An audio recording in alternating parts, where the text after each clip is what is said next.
verb to be so verb to be የምንላቸው am is are ናቸው so they shows a state or identity ስለዚህ ስቴትን ሁኔታ ወይም ደግሞ አይደንቲቲ ማንነትን ለመግለጽ የምንጠቀምባቸው ግሶች verb to be ይባላሉ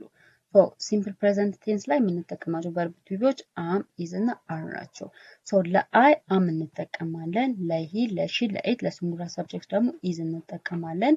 ለዩ ለዘይ ለዊድ or for plural subjects ደግሞ are እንጠቀማለን example